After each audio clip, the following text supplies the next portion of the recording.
Welcome to Decades of Horror, the 1980s. If you take a black cat and broil it in the oven, and you peel off the skin off the bones and take it off, and you chew on the bone, you'll be invisible.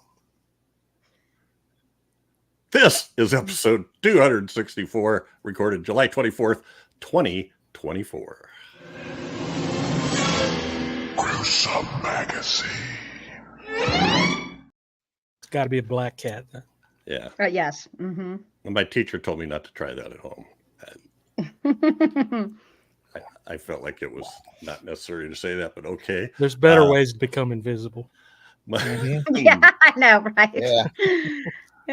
My name is Jeff Moore, and this podcast is about horror films released between 1980 and 1989. Each episode, my co-hosts Bill Mulligan, Crystal Cleveland, and Chad Hunt, and I will tackle another classic or not so classic film from this radical, gory, influential, and gruesome decade. Joining me tonight is Crystal Cleveland, the Living Dead Girl and co-host of the Gruesome Magazine podcast. How you doing, Crystal? I'm fabulous. Fabulous. Yeah. I'm sorry. Fabulous. I feel like I've been rushing around all day, but that's good. Check out her YouTube channel, Gothic Cottage, where she has been previewing all the cool Halloween stuff available at Home Depot and That's actually what I was just recording. Okay, y'all. someplace else. You had one, I think. I was unboxing and setting up the new Chucky animatronic from Home Depot. Oh, Lord. And Awesome. it is so awesome. Oh, I can't wait to see it. It's so sweet. I got so lucky. And movie reviews. So check that stuff out. Also joining us is Chad Hunt, comic book artist and co-host of Decades of Horror, the Classic Era, and Decades of Horror, the 1970s. In other words, Decades of Horror, this one, that one, and the other one. How you doing, Chad? I'm good, man. Which one is this? This is the other one. The other one. Yeah. What day is it? This one. It's this one. Okay. Yeah. Make sure I watch the right movie. And last but Decades of Horror than this one. Last but not least is Bill Mulligan, coming to us from a remote location, writer, director, special effects guru, and co-host of Decades of Horror, the 1970s, published author, and all-around nice guy. Oh, I don't have a book. Snagged one. Hey, just a tip for people out there who are into Halloween. Go to Crystal's YouTube and watch it and heed her advice. I know it's only July, and you would think, I got plenty of time to buy all this stuff. Mm-hmm. No, the clock is ticking. The Spirit Halloween store next week is probably going to take all their Halloween stuff away and put in things. It's that bad. Like, it's crazy. Like, the stuff will sell out. Do you know this Chucky animatronic sold out in 30 seconds online? 30 seconds. And you were number 28. It's possible. Like, I barely got it, and I was up for 36 hours waiting for it. Kept refreshing. Chain it to the front porch in case somebody decides to take theirs. It's indoor only. I am not a business major. I do not, I'm not a CEO. I don't play the stock market. But what I know about capitalism is that if you've got something that sells out in 30 seconds, that's a failure. You have all these people that were willing to give you their hard-earned money, their filthy lucre, and instead they get to keep it because you did not produce enough. It's supply and demand. Or you should be charging a lot more for it. That would well, if they had charged any more, then I wouldn't have bought it. It's a great price point. Don't get me wrong. It would have taken 10 minutes to sell out instead of. I will go give a talk to the people who do this for a small amount of money. Let me tell you. They're selling them on eBay right now for 4 times the price that I paid. Already. Okay. So the producers of this thing, you're stupid. Just let you know in case no one's informed you. Just unfortunate scalpers. Yep. All right. Well, that's your lesson for today. moving on. Yeah. Well, we're all excited about Halloween already. So yeah, I'm not going there. I was going to draw a comparison there. It was dumb. There you go. Now I'm dying. It's Now still echoing I'm inside his so head. distracted. I've got nothing left Decades of Horror and the Gruesome magazine partner with Play Now Media on several of their channels. And in fact, Decades of Horror, the 70s and the 80s are on their Wicked Horror TV channel, also on the Free Horror channel. So check us out there. And once again, you can get it free with ads, and there will be some restricted premium content, or you can pay the monthly fee and watch everything without ads. So check us out there, and we're everywhere.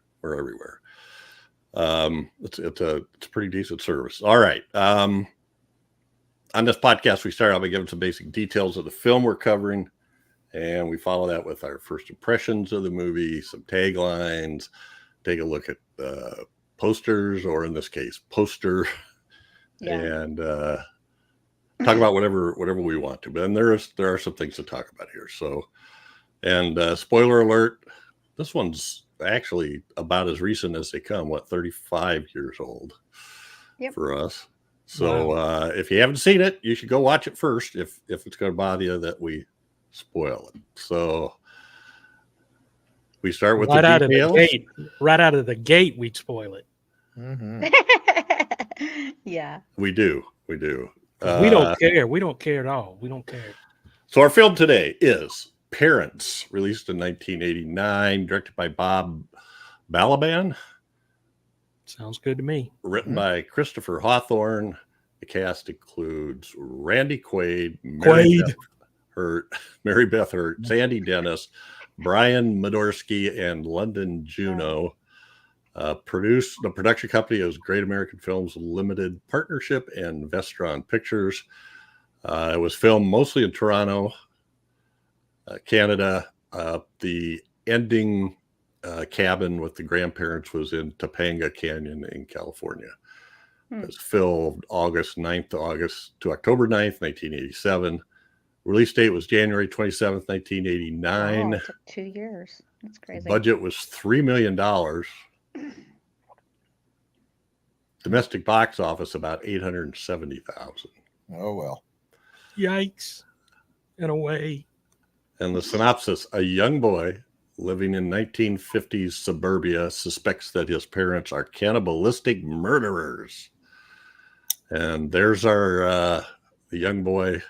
He's no bundle of joy himself. I agree. Finger shooting his dad, who is outside through the blinds.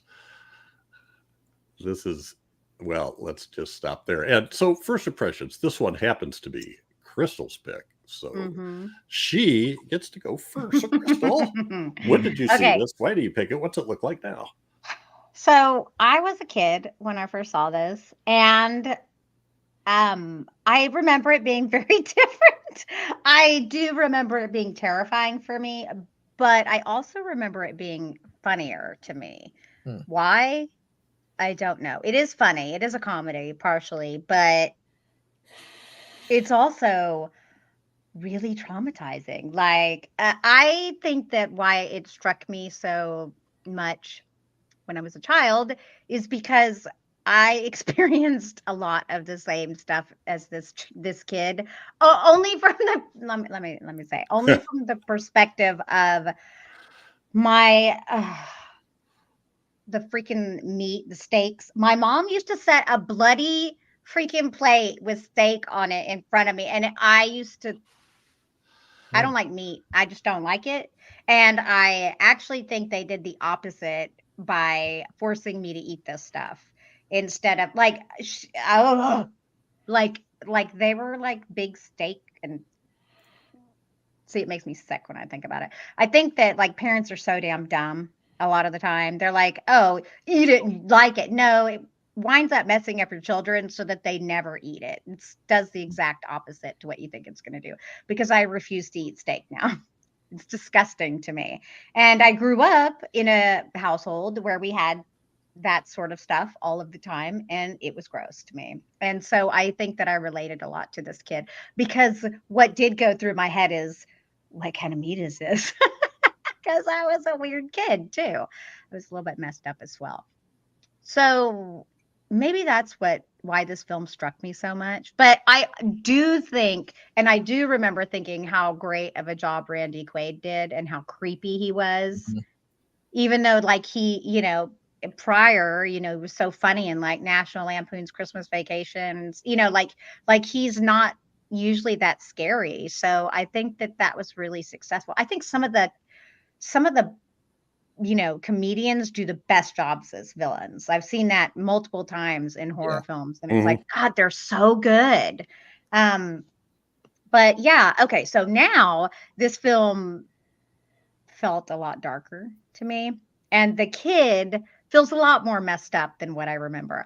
I do remember the relationship between the boy and the girl, and I do remember thinking, as a child, I remember thinking how messed up it was, and oddly enough, now I feel like that relationship is a lot cuter and sweeter. Isn't that weird? How like it just totally did a reversal. But I remember as a kid thinking, what a weird. That's weird. She's just sitting there lying, and and now I see it just as being a little bit sweeter and cuter. I still really like the film. It's weird and it's offbeat and it's dark, but also got some really dark, weird humor too. I think it's well made. I think the acting is great. I really liked the school counselor teacher. Her acting was great, I feel like. I like that you can't quite pinpoint the time that this is made because, yeah, it looks like you're in the 50s, but then you see the school counselor and she feels like she's in the 60s or 70s almost, She does kind of seem like a hippie, doesn't she? Yeah. Yeah. Yeah, for sure. So it's kind of like it's kind of interesting in that regard, but I do love like the 50s aesthetic of it as well. Like that's one of the reasons I love Fallout so much because of that whole modern kind of look. So yeah, I enjoyed it. I hope y'all did too. I mean, we shall see. Find out. Yeah. We shall see. Thank you, Crystal. Mr. Mulligan, what say you? Well, just say I was the exact opposite of Crystal. When they serve steak, they would like start carving it up, and there'd be all this juice, which I called the blood. And my sisters and I got to basically fight over who got to drink the blood. So I will tell you that on my plate there was blood because they liked rare. Yeah. Like there was no. And let me tell you, my mom was like, "You are trash if you order your steak." Like I was raised in a very different household. Like things were very black or white, and that is the way that it was. And if you have a good steak, it is prepared rare. That's and right. if you order it in a restaurant, if you order it past medium rare, you're white trash, and that's the way it is. Wow. And that's harsh. like my mom was very difficult. She was not wrong. That blood went right on the mashed potatoes if there were mashed potatoes. Otherwise, I just drank it. I thought it was good for my blood. It's real. Blood's it's good really for your au blood. jus. Makes sense. It's like the au jus sauce. I enjoyed the blood way more than I enjoyed this movie. Although, I didn't hate it. But it was not what I expected it to be. I expected it to be funnier. And I love the actors. I love Mary Beth Hurt. She's terrific. Oh yeah. Randy Quaid is creepy. And that's all fine, but I needed someone to root for, and the kid was just too darn passive and weird to really be my hero. I was thinking he's going to fight back. He's going to rescue these people. Now, I was looking at the workflow, and I got to say, this never occurred to me. It makes perfect sense that these people are witches. And there's all these clues in there. And yeah, they talk about how the neighbors would burn them and they had to escape from Massachusetts. And so it's obvious. I wish they'd played that up more. It just seemed to me they were just cannibals. They liked the taste of human meat. And so they ate him. I didn't think there was any necessarily ritual or anything behind it. That would have been cool in there. I feel like, because when we're done watching this, Shauna's like, my wife turns to me and, is like, what was the it wasn't. So some movies are just terrible, and she just looks at me and rolls her eyes, and some are good. And she said that was better than we thought it would be, like Evil Speak was. And this one was just what exactly did I just watch? What was the point? Yeah. Yeah, and I feel like the point was, the 1950s were not as Leave It to Beaver, happy, everyone's cool, as you thought. There's a darkness there. And it's like, well, yeah, no kidding. You could get that across just by filming a movie about the 1950s. putting cannibals in there, I think we've already had so many dark undertones of the good old days that this no longer has the ability to shock. And I wasn't really sure where it was going. It's an odd film. I was talking to Jeff before everybody came on. It's like, who greenlit this? Who looked at this and said, "Oh, this is going to put asses in theaters. We are going to make our $3 million investment back and then some." I'm astonished that it made $800,000. This and how did they market it? What taglines would you come up with? There's only one poster. I mean, I think once they got it and they looked at it, they said, "Oh, this is not going to be the feel-good movie of 1989. Put it in January and let's bury it somewhere." It's not. I mean, I'm not saying don't watch it. It is interesting, but go in with the expectation that it's an odd little film. It's not funny enough to be a true black comedy. It's not dark enough to be a true black comedy. It kind of slips in there. It's a little odd. They could have gone in different directions, but I do give the creators credit. It's well made. It does what I think they wanted it to do. I'm just not sure why they wanted to do it. Agreed. Okay. And now it's time for Chad. What did you think of this movie? Well. Oh no. Oh God. I remember seeing the trailer for this movie back in the day, and it came off as a comedy, like they were trying to sell a comedy, and so that's why I've never watched it. Because it didn't seem like a horror comedy that I'd be interested in watching. So watching it the other day, I didn't laugh once, not even. I mean, there's no comedy in here. It's a crazy mixed up situation that these characters are in. I mean, it's really messed up, and you got to read between the lines on a lot of stuff. Like I thought the same thing Bill did. By the end of the movie, I'm like, they're witches. They're and so, but I didn't find anything funny about it, even as a dark comedy or a black comedy. But having said that, I guess just to say that, it wasn't what I was expecting either. I was expecting a little bit more satire, maybe satire of the 50s lifestyle set against this cannibalistic backdrop or whatever. And no, this was straightforward. We're eating people, and the kid trying to get out of it. He never eats. I don't know what he was eating, but he sure wasn't eating what they were bringing home for dinner, every night. And the kid was messed up from it. You could just, I mean, from the get-go, you could just tell. And strange movie if you go in expecting this to be some kind of laugh out loud horror comedy. It's not.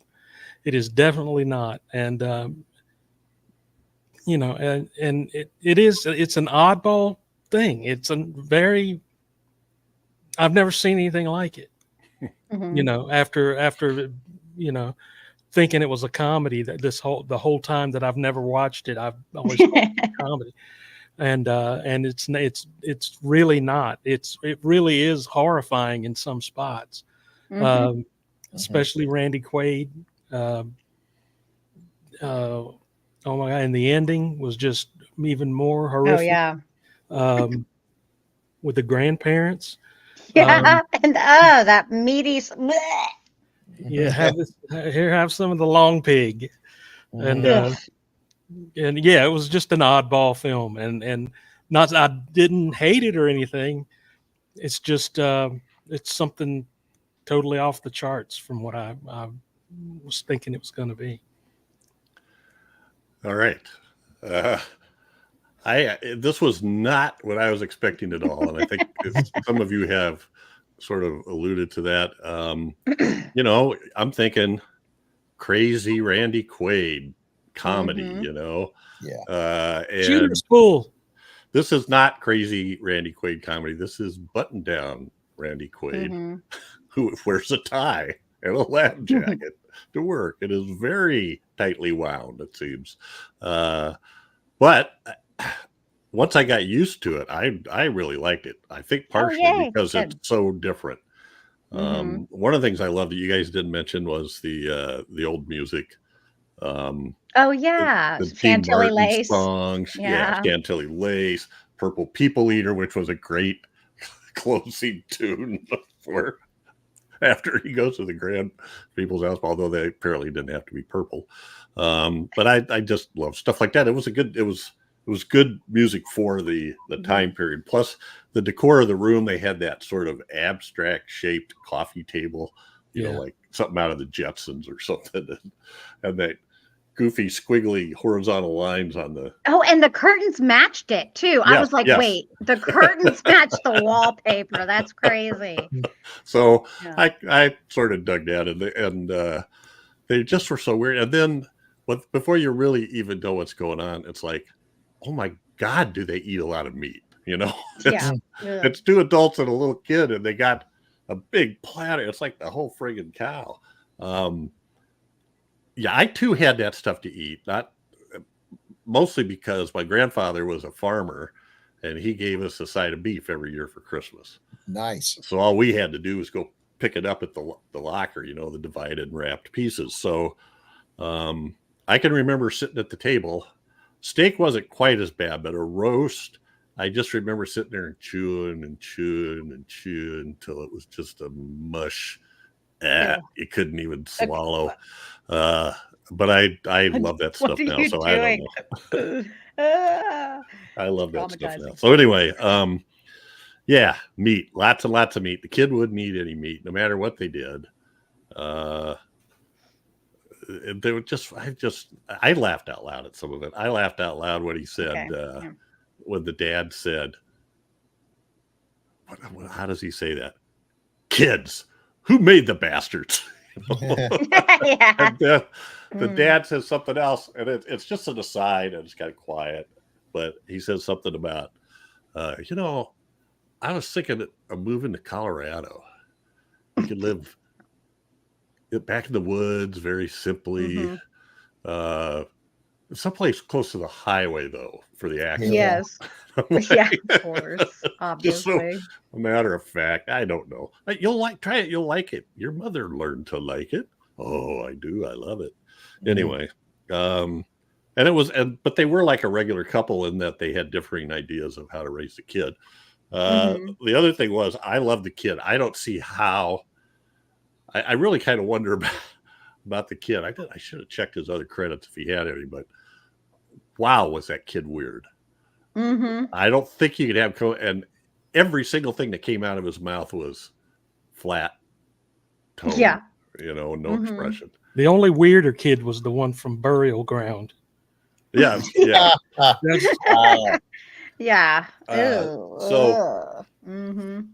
I thought it was fun. And then when he had the little bit of a connection with that his dad's boss's little girl, where she tells him, you know, share something new about yourself that people don't know. And she tells him how to make a Gibson martini. And then he gives them the secret to invisibility. And then when they leave, she goes, I'm really from Mars or the moon. The moon. Yeah. And this kid, as weird as he, you know, from the outside looking in, you're thinking both these kids are just telling stories. Well, no, he's not telling stories. It sounds like stories to everybody else. She's telling stories. So anyway, I don't know. Well, see, it furthers Bill's idea that they're witches. Yeah. Because if you do that with a black cat, maybe it is true. Right. You know, no. Like there's a spell in a book or something. Right. And just to be clear, I didn't think they were witches. I got that from reading our notes that Jeff posted up there. It's I feel like they were witches. Oh. Well, I saw that too. That didn't occur to me while I was watching it. No. I'm not that smart. And it was really odd because they skirted the whole cannibal thing even when the kid goes in the basement and there's some meat hooks hanging from the ceiling, and then he brushes up against a dismembered leg, right? Yeah. And he runs screaming back. Then when he goes back down there to show, what's her name is there? Sandy Dennis. What was her name? Millie Dew. The church or the school social worker. They're gone. It's all gone. It's all clean. There's no blood. There's no cleaver. There's no chopping block. But she does go reaching up by the basement window, and it turns out there's a body in the outside window well, and the arm flops in. Up until that point, you could have just thought, this kid is imagining all this shit. He's got a vivid imagination. He's having nightmares. He's, whatever. Yeah, I thought about that. I thought about, that would be an interesting thing, play around. Maybe this kid just got so traumatized from walking in on his parents having sex that he's made up this. Oh, but see, I don't think that was necessarily just the sex. I think that was another ritual. It probably was. That's what I'm saying. I'm like, no, like if you look at it, I think they are totally witches. Like that was another thing because they had like blood all over them. They were drinking blood and now when he walks in on them, it looks like it's just lipstick. But when he has that nightmare, it's blood. Right. When he's like imagining. Well, when he sees them, it's smeared all over him. But then when she runs up the stairs, she's all neatly made up. And so I was actually sort of thinking that after the fact, that was maybe witchly power kind of thing. Well, that should have been the movie, but I don't see any benefit to there being witches. Like, people who they don't like aren't dying. Or I didn't get that sense. That would, to me, would be an interesting movie. A normal kid who finds out that his parents are witches, and not the good kind of witches, but the bad kind. And that would be interesting to go. Being cannibals, it's like, how plausible is that really? But I mean, the other thing, being witches. Yeah. Well, yeah. The other thing that made me think of, he works at a place called Toxico, and he's creating these basically potions, potions. Basically Agent Orange. He's Yeah. inventing Agent Orange. So, for this place, and he's taking home the bodies that they're bringing in. That's what I would, And because they have a lot of tongues, it seems like, right? That's an excessive amount of tongues to eat. Well, I thought it was tongues too, but in the workflow they talked about kidneys. Oh. I thought the first time was tongues. The second time I think might have been kidneys. I don't know. I love meat. I just have to say that. Yeah. And I don't think this will change Crystal's mind, but that's that stuff that comes out of there is called myoglobin. It's water and protein from the meat breaking down. It's not really blood. It's not really blood at all. It's just red. Makes it so much better, doesn't it? Did you work in a butcher meat department at one time? Well, I grew up on a farm. Oh, okay. Oh, that's true. I like meat too, but I don't like kidneys. Never really. No, organ meats can go fly a kite. I hate organ meat. Oh no, I always fought over the heart and the liver. The only time I ever liked tripe was in Kaltiki, the Immortal Monster. Well, that's a different story. All right. Well, we should move on there. So that's first impressions, but now it's time for taglines with Chad. Is it really? It is. There's okay. Well, you can kind of tell it's sort of like the posters. I think that. Oops. So, Bill, you were. Whoops! You need to clean that up. Nah. No, it's good. I'm okay. No big deal. We were talking about who greenlit it. Well, I'm sure they made it. We got Randy Quaid, we got Sandy Dennis, we got Mary Beth Burr, and it's a dark comedy, and they're all thinking, "Oh, Randy Quaid, yeah, this will be great." And then when they finally see the movie, they're going, "What? We can't. How the hell do we market this?" So they didn't. Anyway, taglines. The taglines for the movie Parents are as follows. There's a new name for terror. Mom and Dad. Wow, that is the most generic thing ever. Yeah. This is a much better one, but not by much, by a very small margin. Leave It to Beaver on Elm Street. Oh, kind That's of like good. it. This is more than it Mhm. delivers, but it is clever. All righty. Well, and that's been Oh, that was it. Wow. Taglines with Chad. Chad's our hero, cool and rad. Only With him two. reading taglines, they can't be that bad. I have to argue with you every time at the end there because usually they're pretty damn Yes, fast. they can be that bad. Only two. Such a disappointment. You'd think that it'd have more, really. All right. Well, this is the one. You want me to fix you a sandwich? That's poster. what the one tagline should say. Yeah. I expected something like "You'll scream with laughter," which is not true on both points. And there's the one and only tagline there at the top. Yeah. The skull in the freezer. I've never noticed that before now. Oh, I yeah. absolutely. have Neither not did I. either. That's the one. What is the blue thing she's got in her hands? Is that salt? Salt and pepper, I think. Yeah. Oh, okay. It's like really hard to see. White people seasoning. Yep. Yeah. That cut of beef should be more menacing. You're right. Without noticing the skull, which I literally never did until Chad saw it. This poster doesn't tell you much. No. But there should be a big sloppy red mass of goo meat on the plate. Well, there's more. There is a big chunk of raw meat. It looks like in the refrigerator. That's really weird. There's corn on the cob stacked on some kind of rack on the counter. They had corn on the cob on one of the tables, though. At the meal that they were, staring over. Yeah. So looks like Thanksgiving. Yep. And then we found this ad. Oh, okay. Fiendishly funny. Yeah.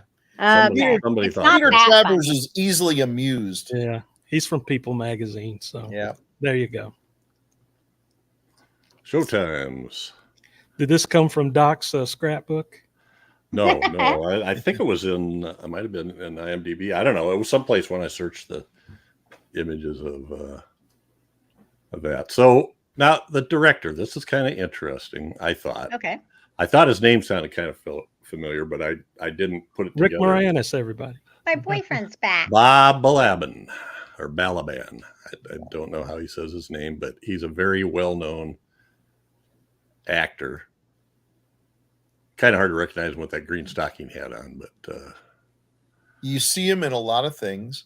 And I was surprised to see he directed Penn and Teller's Invisible Thread, which I must have watched 500 times on HBO back in the day. It's a short film.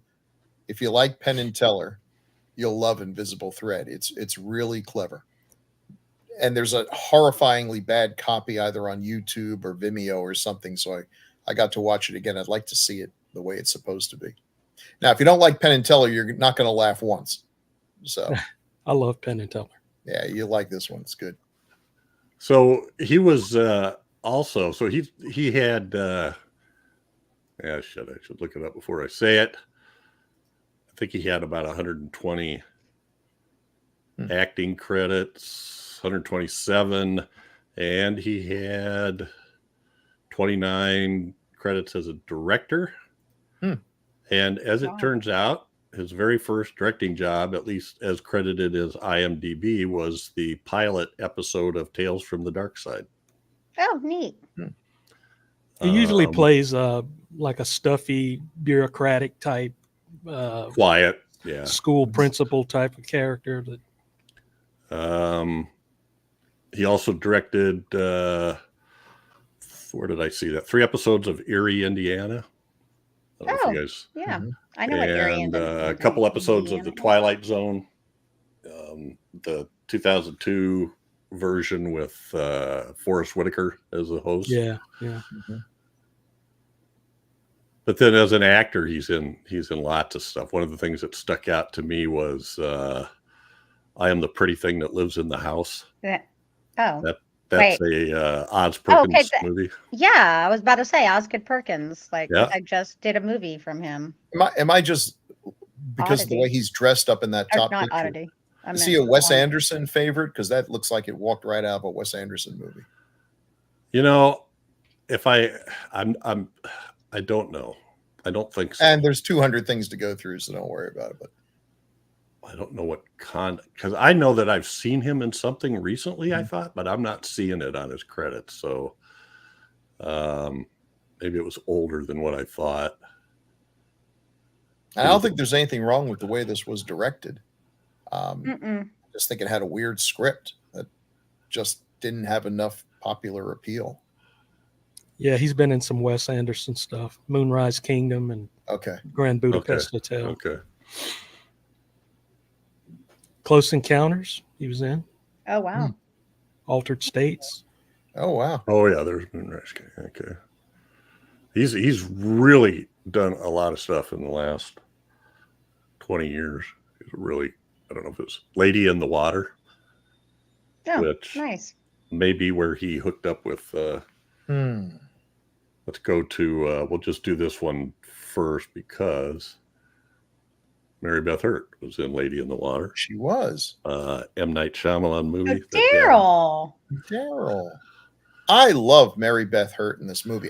I think she totally captures the 1950s housewife aesthetic, which is a look I like. It's not that I want my wife to actually go through that, but I love that. I love that pinup cool kind of old school. It's if you ever watch Marvelous Ms. Maisel, yeah. It's just that thing. The amount of effort that you had to put into looking like that, the hair, the makeup, every day. It's a lot of effort to put on this presentation, this performance, and so much emphasis put on it. And she's cute as a button. She really is. But she can really. Is she related somehow to William Hurt or something? She was married to him. Oh, okay. Okay. Well, that makes sense. I don't think it was a great time for her, but. Oh, that sucks. Yeah. I think he had issues. So Bob Balaban was nominated for an Oscar as an actor, I believe. Or no, for, I'm sorry, shoot. Gosh darn, what was it? Was it Gosford Park, maybe?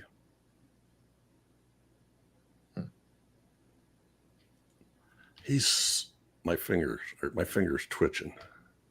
I don't actually remember Mary Beth Hurt in Lady in the Water, but I was so busy angrily yelling at the movie to stop sucking so much that I missed her. Yes, nominated. Gosford Park was nominated for Best Picture in 2002. And it says the nomination was shared with Robert Altman and David Levy. So I'm not sure if he was co-producer maybe or something. Best Foreign Film Award for the Australian Film Institute. Nominated, winner of the Avignon International Film Festival for The Last Good Time. So anyway. He was on Seinfeld all the time as the head of NBC. That's funny. Russell Dalrymple. And then he played Warren Littlefield too. All right. So Mary Beth Hurt, you guys, because I recognize the name, but I did not go, oh, that's Mary Beth Hurt when I saw her. I don't know that I have a good image of what she looks like for some reason. Well, she looks a lot older now, but I think she's 77 now. Oh, wow. Really? Boy. Yeah, she's older now. I guess the math checks out. Yeah, that's always a shock. So, yeah, she was in Daryl. But a good actress. And I like, in this film especially, I think she strikes the right note. Yes. She's, she has a good range. She's got the motherly thing. She clearly loves her weird little son. She can turn almost like, 50s housewife, naughty on a dime and everything. She loves her husband. I guess she learned to like it, which is interesting. She was born in Iowa. I feel like a better movie would have been how those two met and ended up as a couple. That would be an interesting one. Yep, Marshalltown. What was her maiden name? Does it say? Suppinger. Oh. Well, hurts much easier. No, if Dad's a witch, and I mean he was a witch, she wasn't. I guess because she learned to like it, which implies that she, I wonder, did he put a spell on her? Is that why this clearly above his league? No, because why wouldn't he do it to his son? Doesn't make sense. I think that I think that the definition of witch is you're thinking like they have too much power or abilities. I think it's more like because the son has some of that witchy blood in him. Maybe it does. Maybe the spells don't work. I'm making up the plot of a movie I wanted to do, not the one that we're actually reviewing. I should stop doing that. It's not going to happen. If any producers want to ring me up, it's like, we've been wanting to do Parents 2 for 35 years, and we just haven't cracked the code. And you, sir, I think you're on it. I'm like, okay, who is this really? Is this Crystal? She has a quote: "I've never been cast as a mistress. I'm the girl men marry, not the girl they have affairs with." Well, that's not a bad thing. Yeah. She was nominated for 3 Tony Awards as well. She was a childhood baby. Her childhood babysitter was Gene Seberg.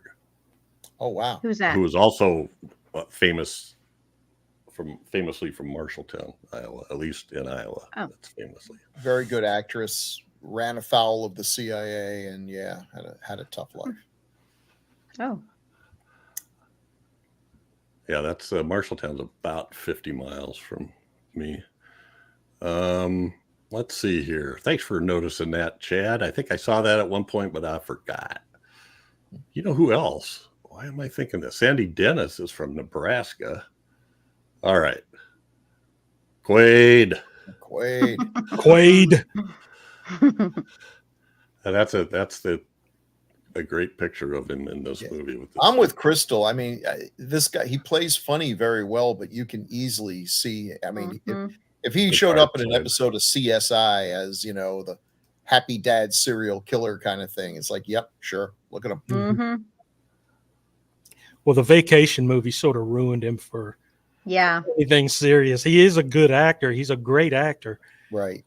But he's got a funny face for one thing. He looks like he's always got something funny on his mind. And but he really is. If you've seen that Frankenstein movie down there, it was really a good portrayal of the monster. Interesting. He's only got 1 credit in the last 15 years. Well, I don't want to speak out of school here, but isn't Randy the one that went a little funny in the head? Yeah. Yes. Yeah. He's got like an afro out to here now and a beard down to his knees. And into conspiracy theories. Yeah. Who knows? He may be proven right, but it was kind of weird seeing some of the interviews. I never know whether this stuff is true. So just take this with a grain of salt. It says, older brother of Dennis Quaid, the two have not communicated in over 20 years due to a bad real estate deal in Montecito, California. That's unfortunate. I do remember reading some of this before. An arrest warrant was issued for Randy and his wife for failure to show up at a Santa Barbara, California court for an unpaid hotel bill in April 2010. Anyway, married his wife 3 times. Wow. Married and divorced, or just married and remarried? Just remarried. I don't. Okay, I mean, that could be just like that's just cute. A renewal of vows. Yeah, one is cute, and the other is kind of alarming. So, yeah. Well, I hope he finds happiness. Me too. I do too. I like Randy Quaid. Yeah, I do too. This makes no sense to me at all. Does anybody know what the Hollywood Star Whackers are?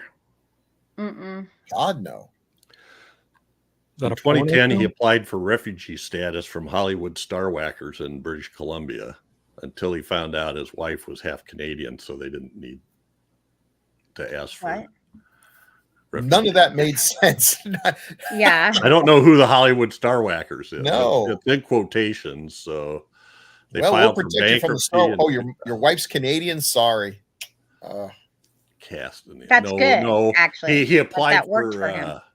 How did I say? He applied for refugee status in Canada, but then discovered that his wife was half Canadian and had dual citizenship. So he didn't need to have to apply for refugee status. Take that, Star Whackers.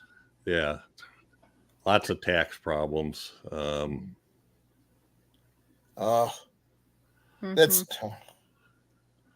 an awful lot of people fall for these things where someone comes and says, there's this one line in the Constitution that means you don't have to pay taxes. And they're like, wow, why doesn't everyone do that? It's like, because they don't know the secret. And next thing you know, you're in jail. They don't want to go to prison. That's why. Yeah. It's use your head, people. He was nominated for an Oscar for The Last Detail. Mm-hmm. Good film. Yeah, so he'll always be the guy in Independence Day, riding who goes from doing a crop duster to flying a jet. Sure, why not? Same thing. Yeah. Controls are surprisingly similar. All right. Well, I don't know. It's too bad he's not working if he's yeah. I was trying to see how let's see, he was born in 1950, so he's 74, 73. He's probably not the craziest guy in Hollywood. A different kind of crazy. He does a great job in this, I think, because he's sort of this eccentric genius that talks about adipoidal whatever the hex, and I sort of recognize some of the biology terms he used. I can't remember what they were. If you have giant CO2 molecules, then the plants, what are the things the plant breathes with? The organelles or something like that wouldn't be able to anyway. And I'm just as lost when you're telling the story as I know. Well, he says to his wife, is that going to be good? How's your project going? Oh, it's great. My boss sees the future in defoliants or something like that. Yeah. Like, God dang. I mean, again, I'm trying to figure out what this movie's trying to do. I remember being a kid and you hear adults talking and it's just this strange, mysterious, what are they talking about? It's like a different language, but I always thought that was kind of fascinating, this weird adult world that they're not holding secrets from us. They just know that we're too dumb to figure out what it's all about. And you're trying to piece the clues together as a kid. At least I was. All right. That's interesting. I just didn't get. It's how we learn. Yeah. His, his little friend, Sheila, wasn't that her name? Yeah. Sheila Zellner. She says to him about, this is when the adults change or something like that, or transform, or I can't remember.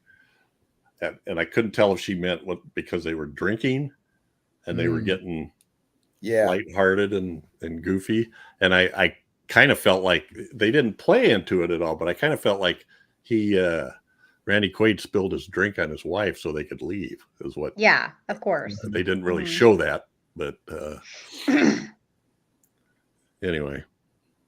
And she was really that was a great job by Mary Beth Hurd in that whole segment where the wife is so there's a bowl of trail mix. Oh yeah. Did you ever make that? Instead of raisins, I used marshmallows. It's on the box of Corn Shacks. Yeah. Oh, that's so ingenious. She eats a marshmallow and then kind of rolls her eyes. Anyway. Next time you come over, I'll make my famous finger sandwiches. Oh, thank you. All right. So what do you guys think of Sandy Dennis? I think she was fabulous. Yeah. Like her acting's super good. She is. She's good. So that we need to do that.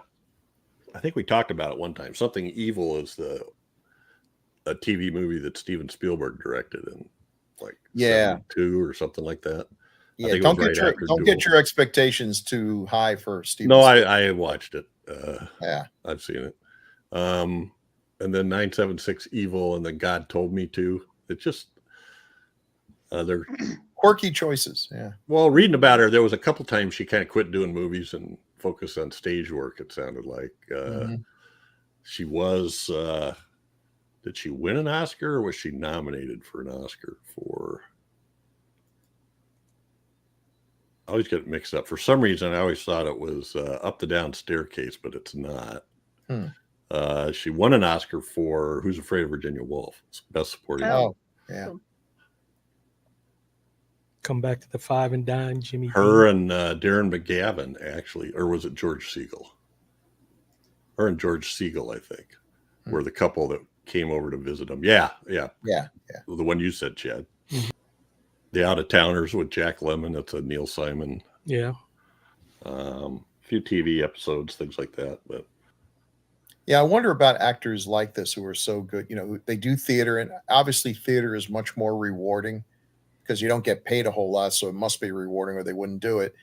But that's not going to pay the bills, so you end up doing 976 Evil. But she puts 976 Evil is a good movie. Is it? Oh, is it really? Yeah, I haven't seen it, so Yeah, I shouldn't judge. And I love God Told Me To, but I don't imagine when you sign up for God Told Me To, it's about a hermaphroditic alien. It's like I just did the check. Oh wow, really? You know. Okay, so that I knew nothing you've never about. seen the Larry it? Cohen movie. You'd like it, Crystal. It's odd. It's really oddball and Okay, super I'm interested. low budget ingenuity kind of thing. Directed by Robert Englund.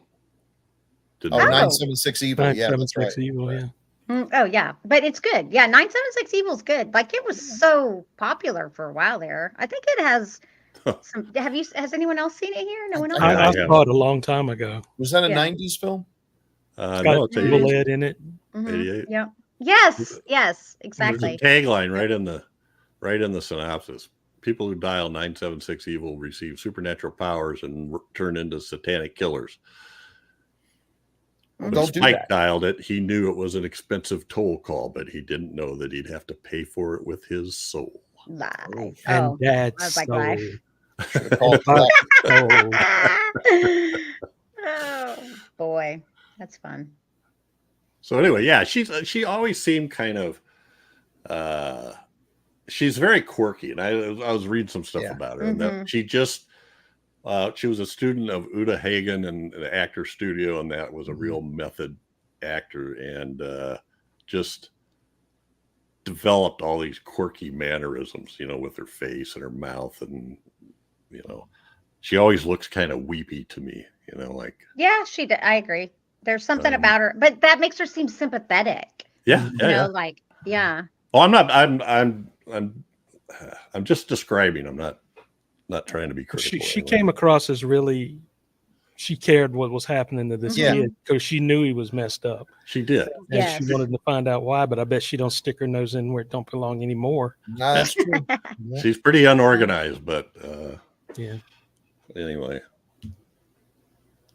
the conversation she has with the teacher is great too. You know, I just wish I could put a name to him and put him in a little box and just call him bipolar or manic depressive. I can't remember what term she used, but it was. But I really like him. And then the kid goes in to tell her what he saw at home and says, she goes, "What is it?" "I saw something bad." "What is it?" "I can't tell you." So anyway, yeah, there's bodies in the basement. You eat people. All right. The Happy Family. Oh my God. Well, what was the deal with that title sequence at the end? With them coming out waving at the camera? It was just that's like Leave It to Beaver stuff. Yeah, exactly. It totally doesn't match the tone of the rest of the movie, though. No, it doesn't. Well, I think it just depends on how you take it. Yeah, maybe. Because I do think I think it's funny in points, and I bet you other people think it's funnier in more points than that. So, like, it just really depends on how it strikes you. I think. You know, I thought it was funny, weird, but not funny. Ha ha. You know, I was kind of laughing at some of the stuff, but just because it was so out there. Is the movie a clown to you? This, the stuff he said to his son, about what happens to little boys who lie. Oh, I know. God, he's so messed Their up. jaw muscles get real tense and their teeth lock up and they can't open their mouth. Frozen shut or something. Yeah. But yeah, Chad, I love that too. I mean, all those little things like the name of the company, Toxico, that was another thing I really enjoyed. Yeah. See, that was meant to be ridiculous. Obviously, right. that was ridiculous. The fact that it's named that, so I think it's just more subtle, dark humor. And then, I can get how it wouldn't strike anyone as funny. Well, the thing if it's a chemical company that makes poisons and stuff, why are they bringing bodies in there? To test on them. They're testing. They're already dead. Test the toxicology on the tissues or something. It didn't hurt this corpse any, so it's safe for human consumption. Maybe they're leftovers from their test. Maybe. Hey, this works great. Look at these dead guys. That's not a knife. Well, isn't that the one when they're leaning over that? Doesn't she say, "I trimmed the fat," or is that a different point? Yeah, Sandy Dennis. She goes, "I trimmed the fat." No, Mary Beth Hurt. Yeah, but it was Sandy Dennis they were eating, and she goes, was it? Yeah. Jeez, yeah. I didn't even get that. No wonder the kids are so sad. Yeah, that's the middle photo, right, where they're looking all over it, and he's like, "Just try it, you'll like it." Well, but okay, so people used she to walk runs around and hides in the pantry, right? She hides in the pantry. Sandy Dennis, right? Mm-hmm. Yeah. And then somebody comes at the pantry and they're shoving this knife through, and then they quit, or I don't know what was that other thing they shoved through, and then what does she do? She grabs the knife. Yeah. Good move, Sandy. And so then she comes out of the pantry and looks around, and we see the head of a driver, golf club, coming around to smack her. But the next thing we see, isn't it oh, you're right. It's the parents out in the barbecue. See, I was sitting there thinking, part of me was thinking the kid killed her. No. But that makes more sense. Mm-hmm. Because he was upstairs.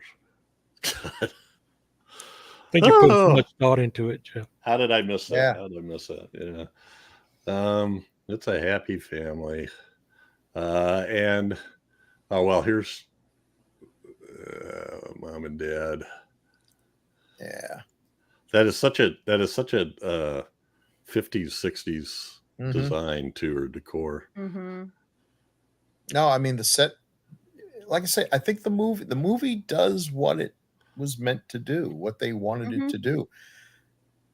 I just think they probably should have made it for $100,000 if they were going to try to make a profit, because it's just this is just too weird. The $3 million must have gone for cast and that's a good cast. I mean, you got to spend money.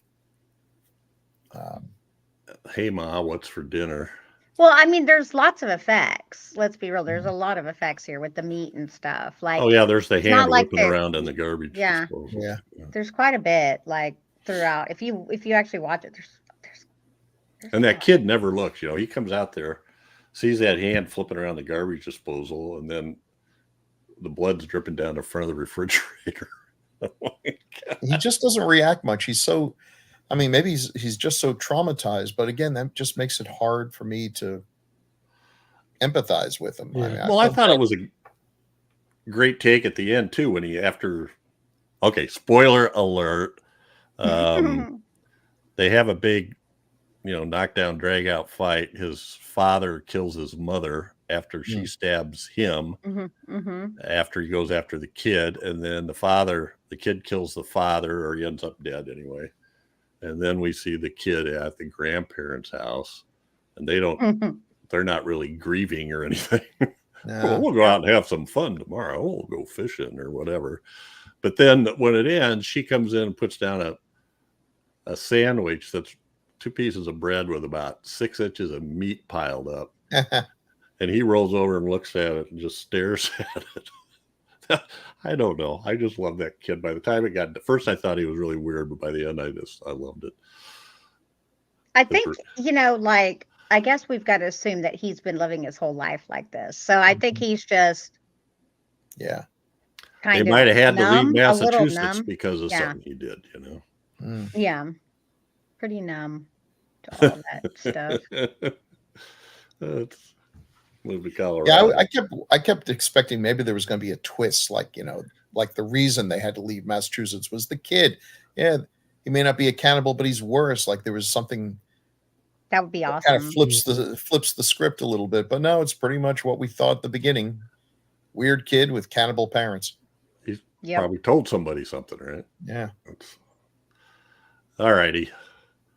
Well, what else? Anything else we got to go on this? It's worth a watch. I mean, so. It's on Tubi. Yeah. At least that's where I watch it. If you're expecting a lot of laugh out loud, knee slapping humor, it's not. Yeah. I don't know why they do this. You watch a trailer and they got the they got the happy music and the happy narrator, and it's a wacky zany tale. And I just think this is like that movie My Giant, or some movie about a dog, and it's like, oh, they show all the funny stuff the dog does, and you go there and the dog dies halfway through. Like the word of mouth is going to kill this movie because all these folks go traipsing out there thinking they're going to get some kind of comedy, and they get. Even if it's good, if you expect a comedy and you get anything that is not comedic in any real sense, you're going to tell people that. It's like, well, was it funny? No, it was weird. All right, that's not going to that's not going to get people out there. It's actually really kind of sad, honestly. It's a little, this poor kid. From the kid's point of view, yeah. Yeah. Oh, we didn't. Talked a bunch about Randy Quaid, but Sandy Dennis died at the age of 54, I think, from ovarian cancer. Oh, that's so young. Ooh, that sucks. Yeah, if you get a chance, watch it. Pour yourself a tall glass of myoglobin and enjoy. Or mushroom Dagwood sandwich. Yeah. Those would be a scary one with hallucinogens. So just, lay easy on that. Indian test pattern is scary with enough hallucinogens. It told me we're buried on his mom and dad. Okay. Well, we do have some feedback. Okay. Oh. Yippee-ki-yay. So let's get there. Start with Chad. We've got one from Emulous79 on episode 171, The Hitcher. Oh, let me find it real quick. Emulous79 says, it's very strange how helicopters seem to follow Vic Morrow, oh my God, and JJL throughout their lives. Both were air signs, oddly enough. Air signs equals Gemini, Libra, and Aquarius. I'm an air sign. I didn't know anything about that. I had to look it up. I figured it had something to do with that, but this was almost too soon for that. Yeah. What about the two kids that were in the? I know. JJL, Jennifer Jason Leigh, who was in The Hitcher. Right. Well, appreciate it, Emulous. Nothing like a little black. We just came off Parents. Yeah. You gotta forgive us. So, Crystal, episode 232, Zombie 3 from Travis McDonald. Great review. Looks like this Zombie 3 almost broke Mr. Mulligan here.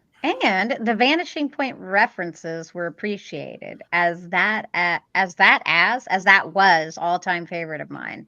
Hopefully the group gets a chance to review Hell of the Living to watch a movie almost as badly bonkers as Zombie 3. Hell of the Living. I've never seen that one. Great recommendation. Well, I tried to look it up, and I don't think that's the title. I think it's something. Could it be Hell of the Living Dead? Is that? That sounds more. Does that make sense to you? That sounds. I mean, like is it it a could movie make that sense. you've heard That of? sounds like a Bruno Mattei movie or something. There is one, Hell of the Living Dead, 1980. Hey, It is. That's it. I remember I did look this up before. Bruno Mattei, who finished up Zombie 3, right? Because good job, he got sick. Bill. I like Zombie 3. That's the trashiest movie I've ever seen. Yeah, I know. I did too. All right. Appreciate it, Travis. Good idea. I'm going to have to put that one down. Although I'm starting to question the movies that you suggest. Yeah. I mean, they did say almost as badly bonkers. So yes, that, he did say that. He did say that. That's fair. Like. Now, I don't know who this is. Somebody that created an account for the Boogeyman, episode 260, Dr. Gru Believer. Well, he is a doctor, so enjoy. Yeah, so who are you to question? Yeah, that's right. So Bill, it's up to you. All right, I know a lot of big words. Oh, I know what. Never mind. God, I just remembered what it was. Yeah, it's a friend of mine that's a doctor, and I decided not to put his name on here because he never tells me his last name, so that I figured I didn't want to out him. You don't know your doctor's last name? No, he's a viewer. He's a viewer. Oh. He's a listener, I thought he was your follower, a fan, whatever that listens to us. That is a doctor. He said he was a proctologist, but he signs himself with just a last initial. So I didn't want. to anyway. But he's a doctor, so I put Dr. Grubely. Geez, I don't even remember my own stuff. Sorry, Crystal. Wow. Go. Oh, okay. Can I go now? Or okay. Bill. I'm sorry. Yeah. Hold on. Wait a minute. I just lost it for a second here. Okay. Dr. Gru Believer, aka. Hi, crew. I never saw The Boogeyman, and I doubt I ever will, but I felt that I should correct some medical comments since I do have expertise in this. John Carradine had bad rheumatoid arthritis and developed rheumatoid nodules on his hands. This has nothing to do with uric acid, which, when elevated, can lead to gouty arthritis. Yep. Gout, when poorly managed, can lead to tophi formation, which are big clumps of uric acid crystals, but they are structurally different from rheumatoid nodules. Uric acid is not a factor in other types of arthritis. Interestingly, elevated uric acid is also associated with a very rare condition called Lesch-Nyhan syndrome, in which usually male patients tend to self-mutilate themselves along with arthritis and mental deficits, which indeed is a pretty horrific disease to suffer from. Scrops. I see a plot device there for you, Bill. Yeah, for sure. Rheumatoid arthritis can certainly be quite disabling, and I'm sure that Carradine suffered from it. And being an autoimmune disorder, there can be additional systemic manifestations of the disease. Don't mean to lecture you all, but like to keep information correct. We always appreciate it. Yeah, thank you for this. Yeah. Some people have a bit more of a pouch at the edges of the joint. It's the shifting of synovial fluid and gas bubbles in the joint that leads to the crack. If you don't have a lot of space at the edges, then you don't displace the joint contents as much, and thus no crack. My son has very cracky joints. Mine occasionally will crack, while others might never crack.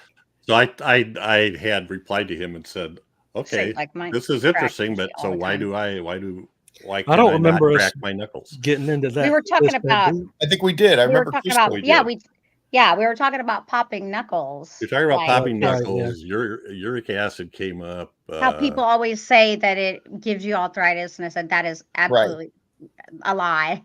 That was proven. Lastly, he just says. Then I asked him, "Why am I not why can't I crack my knuckles?" So that's what that one. Now you know. You can't crack your knuckle. Wow, that's wild. Awesome. Now we know why you can't. In spite of your talking about a not so great movie, it was still an enjoyable episode. Take care. Well, thank you, Doc. Yep, yeah, thanks for coming by and classing up the joint. Yeah, no kidding. We got doctors writing in now. Correct. Yeah, I know, isn't it? All right, episode 262, Road Games, also from Travis McDonald. This time, Chad. Travis says, "Keep up the great work. Much appreciated the work you all do here.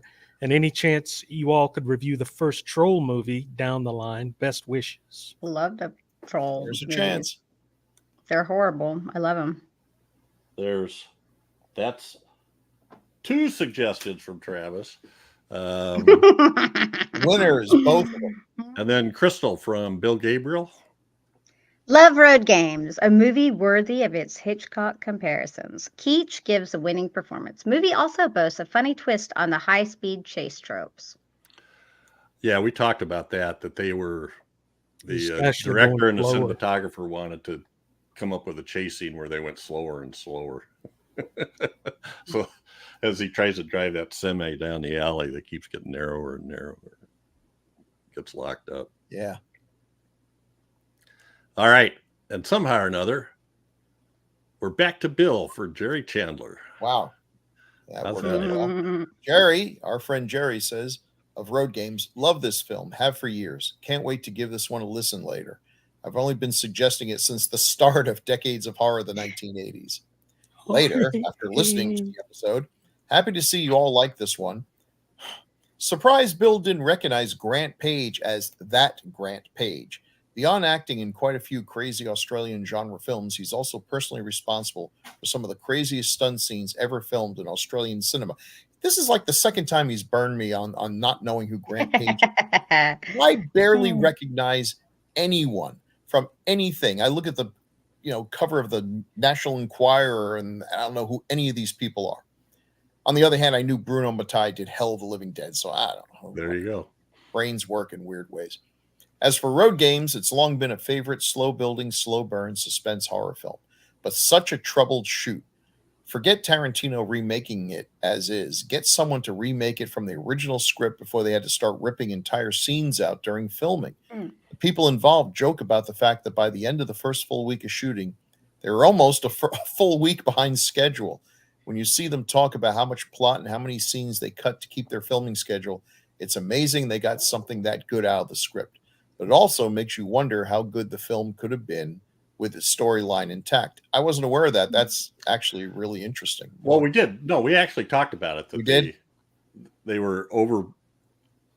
They were off schedule almost immediately, and the company sent some guy in to be a nickel and dime counter to harass them, basically. And yeah, that's true. Yeah, they had to cut stuff out at the end, like that chase scene at the end. There was supposed to be a whole lot more chase with all these other people they'd met along the way interacting. We saw little glimpses of them, but we didn't really see the full impact it was supposed to be.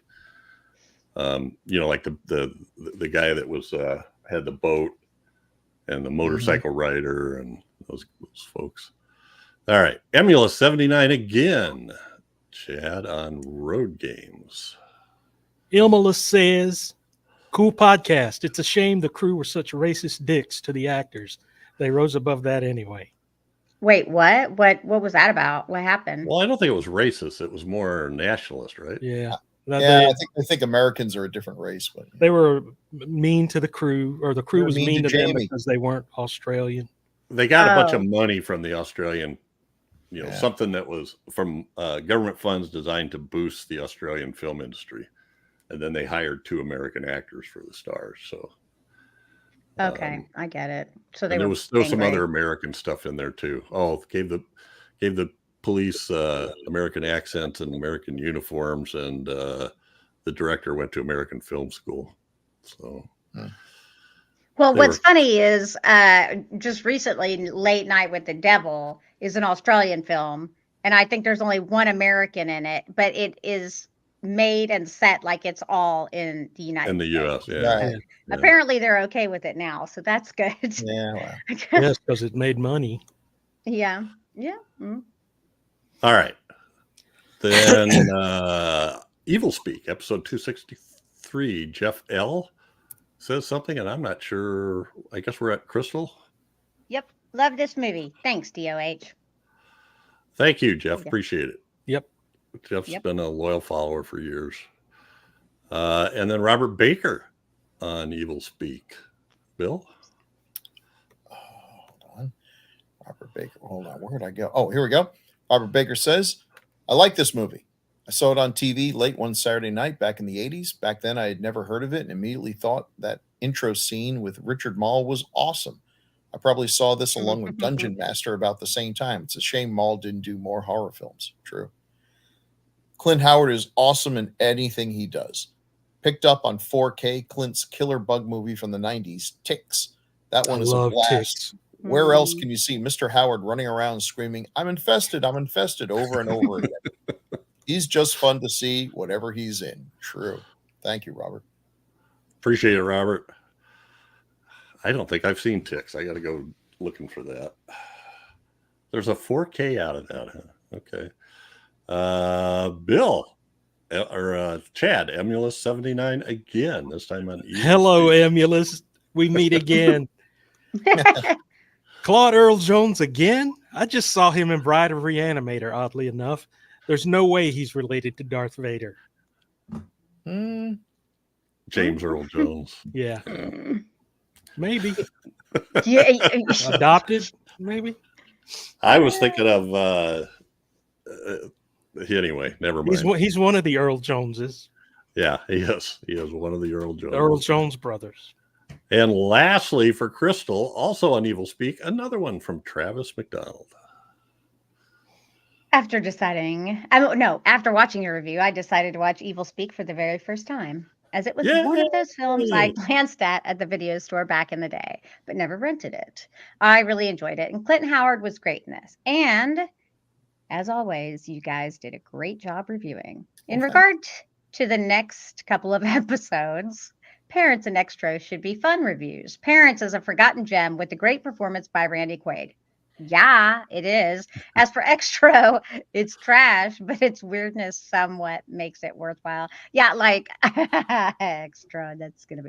While I understand Mr. Mulligan's disgust with it, he can take solace that Extro introduces us to the beautiful Miriam D'Abo. Did I pronounce that right? Yeah. D'Abo in her film debut. Aside from that, Extro is E.T. on meth. Yeah. Consumed with gas station sushi. That is accurate. You guys are great. Best wishes. Mm-hmm. I actually enjoyed it watching it again more than I remember. Oh, I like Extra, but I like trash. So like now I'm gonna have to make another. I'm gonna have to make some more graphics because I don't think I gave Miss Darbo her own slide. But okay, I will now. Yeah, Extra straight trash. Yeah. And these are the weird things I noticed. We were on a string of 5 in a row, one-word titles. Oh. Even when the words are made up, that should be 2 words, and they made them one, like Road Games and Evil Speak. And then Parents, Enigma, and Extra. So to make up for it, our next one is incredibly strange creatures who stopped living and became mixed up zombies. All right, guys, we appreciate it. Thanks so much, Travis, Emulous, Dr. Grubeliever, Robert Baker, Jeff L., Bill Gabriel, Jerry Chandler, and did I say Travis McDonald? Travis McDonald. Yep. Thank you all very much. Appreciate it. And thanks for the, I will put those on the list, Travis. Troll and Hell of the Living Dead. Hell of the Living Dead. But as you can see, we book out a couple months ahead of time. So who knows? They're on the list. But yeah, we love comments. Everybody, please comment. You can comment on the Gruesome Magazine YouTube channel, or you can send emails to feedback@gruesomemagazine.com, or you can chime in on the Gruesome Magazine's H&R and DOH Facebook podcast group, or podcast Facebook group. Yeah, something like that. Anyway, we're there. We're all there. And we do appreciate it. We love this stuff. Okay. Next up, we have one chosen by Chad, which we've already talked about. But Chad, have you seen this? I have not seen Lucio Fulci's Enigma. Well, imagine if Patrick and Suspiria had a baby. I don't want to imagine that. I don't. I really don't. Also, snails. From 1987. This is getting into that time period, right? Yeah. As he starts to kind of go off the rails a little. He goes off a little off the rails. Maybe not. I don't know. It's not New York Ripper off the rails. It's not Cat in the Brain off the rails, but it's New York Ripper. I keep thinking about doing that. It's got to be better than Extra. Yeah, New York Ripper is the one where the serial killer talks like Donald Duck.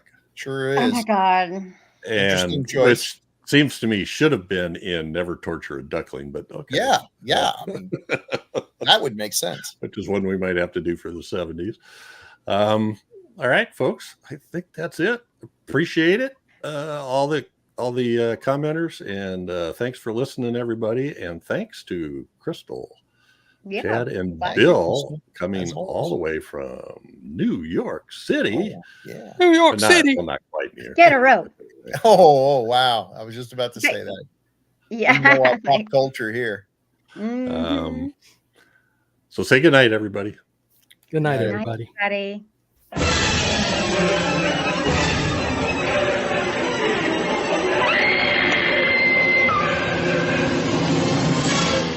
Gruesome Magazine.